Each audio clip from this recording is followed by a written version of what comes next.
my dear students. I welcome you all to the second session of the chapter Human Reproduction. In the last session, we have already studied about the male reproductive system. So we have also studied about the accessory organs involved in the male reproductive system. Today, in this session, let us have a look at the second topic of human reproduction, that is the study of female reproductive system. So today let us have a thorough information about the female reproductive system. So the female reproductive system consists of the main organ, that is ovary. So there are a pair of ovaries in the pelvic cavity, followed by the supporting organs or accessory ducts like oviduct, that is the fallopian tube, uterus, vagina and vulva. So finally, the female reproductive system consists of a pair of ovaries, fallopian tube or oviduct, a single uterus and vagina, which is also called as the external genitalia, that is vulva. So finally, these are the most important parts of the female reproductive system. So have a look at this diagram. So you can pause here and you can take down the diagram.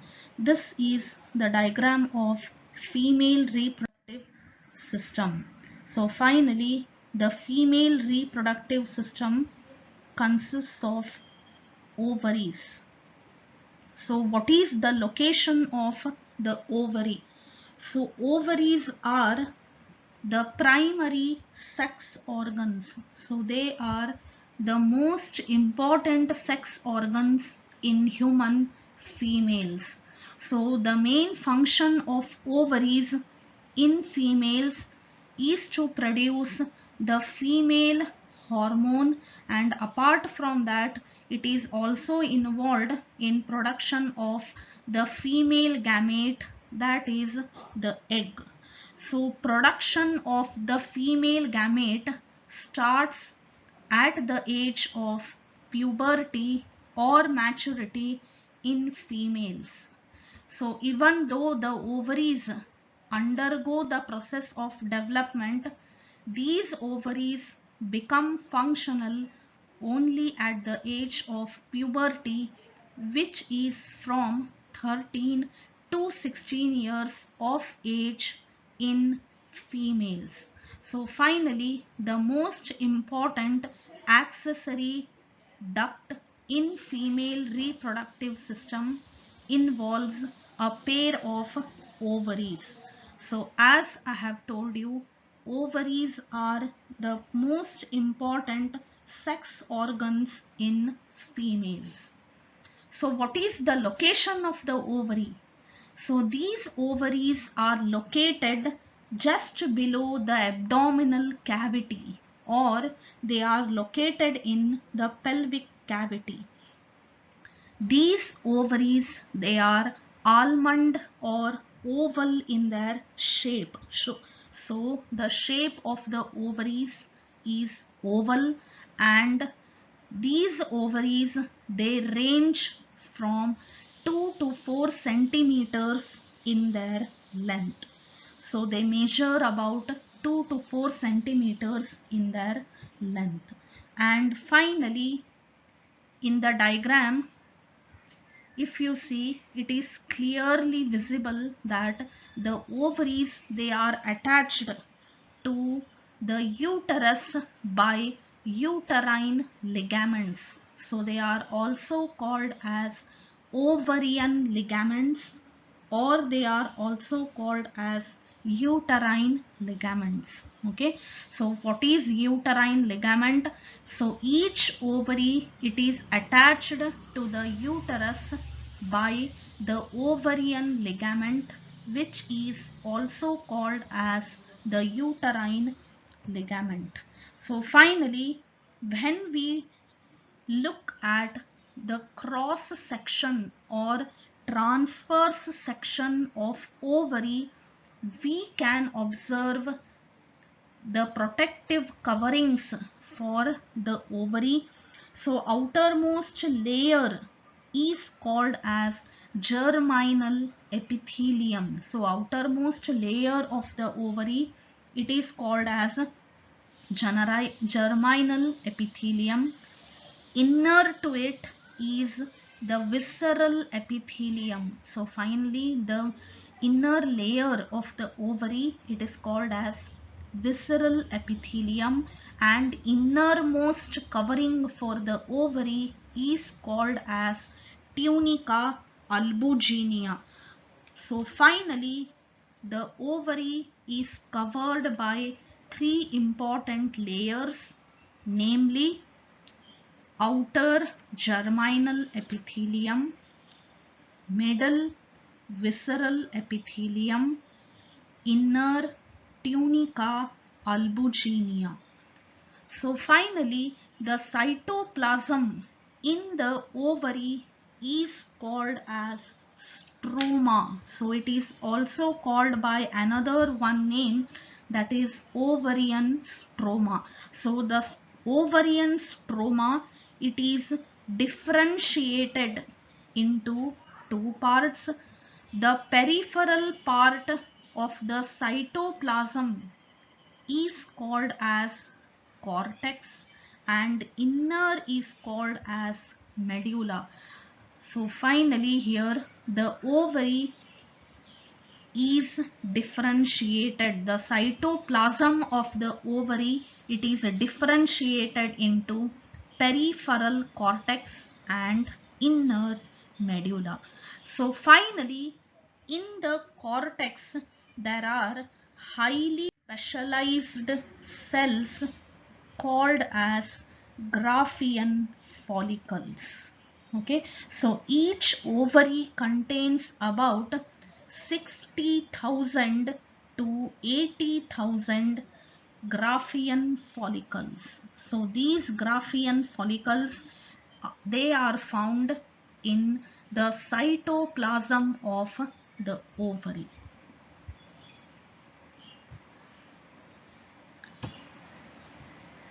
So next, let us have a look at the accessory ducts of female reproductive system. So the ovary is supported by some additional organs which are also called as accessory ducts, and they are oviducts, which is also called as the fallopian tube. Then comes the uterus, next is the vagina, and last one is the vulva. So the accessory ducts of female reproductive system includes fallopian tube or oviducts, uterus, vagina and vulva.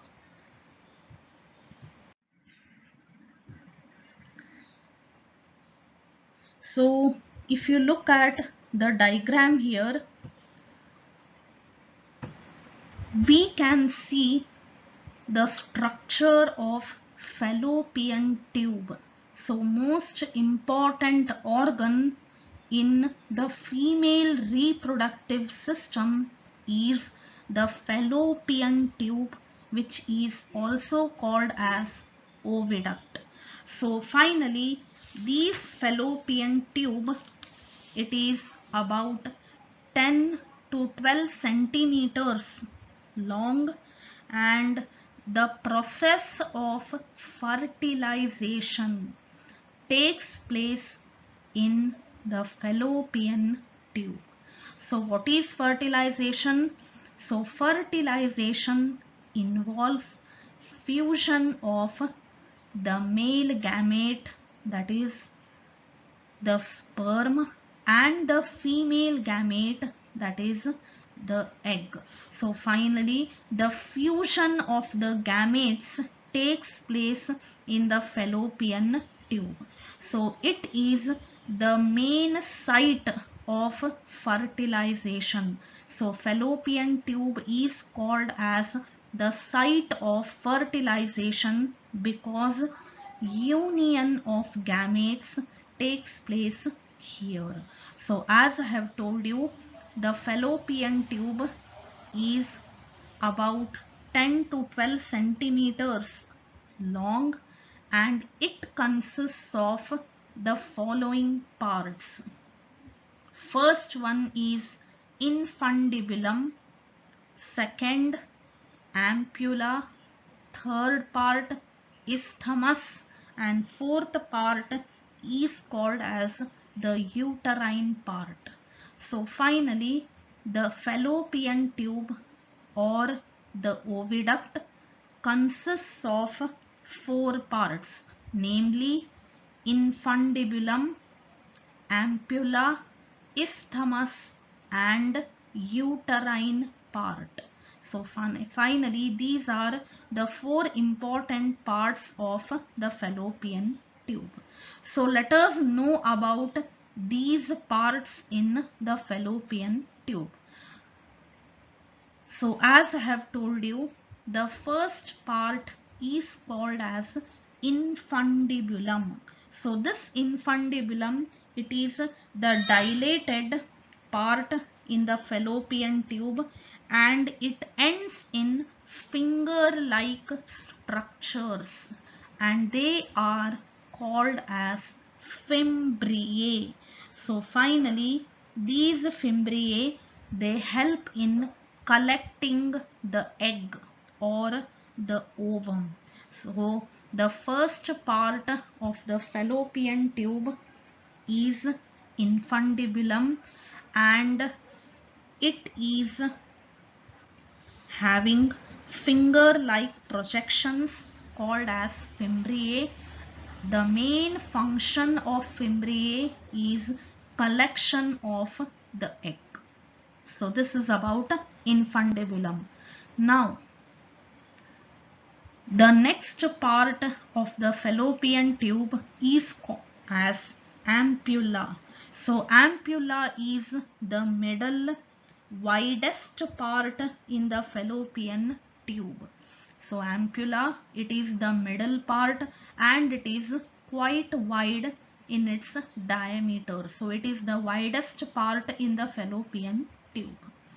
Now next, third part is called as isthmus. So isthmus is the narrowest, shortest part in the fallopian tube. So please remember, the process of fertilization takes place in the fallopian tube. In which part of the fallopian tube? So the process of fertilization takes place in the ampulla isthmic junction. So it takes place in the ampulla isthmic junction of the fallopian tube. So the last part of the fallopian tube is called as uterine part. So the part of the fallopian tube that connects with the uterus or that communicates with the uterus. So it is called as the uterine part. So finally, let us conclude here. So what is the function of fallopian tube? So the main function of fallopian tube is it helps in fertilization. So entire process of fertilization or fusion of gametes takes place in the fallopian tube, that is in the ampulla isthmic junction.